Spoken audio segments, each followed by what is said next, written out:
কালকের আবহাওয়া শীতকালীন বৈশিষ্ট্যেই ভরপুর থাকবে।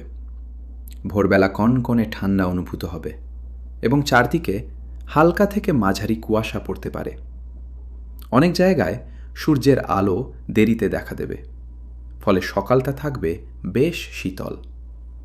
রাস্তাঘাট, মাঠ ও গাছপালা কুয়াশায় ঢাকা থাকবে, যা প্রকৃতিকে এক শান্ত ও স্নিগ্ধ রূপ দেবে। সকালের দিকে তাপমাত্রা তুলনামূলকভাবে কম থাকবে।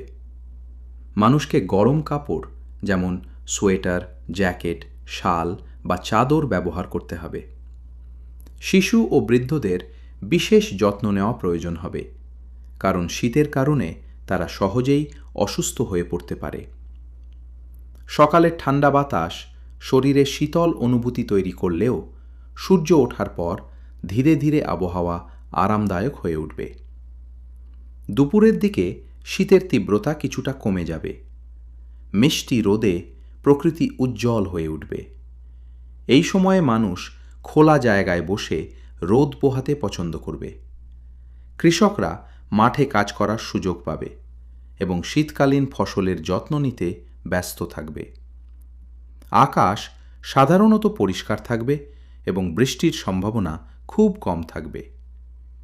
বিকেলের দিকে আবার হালকা ঠান্ডা অনুভূত হতে শুরু করবে।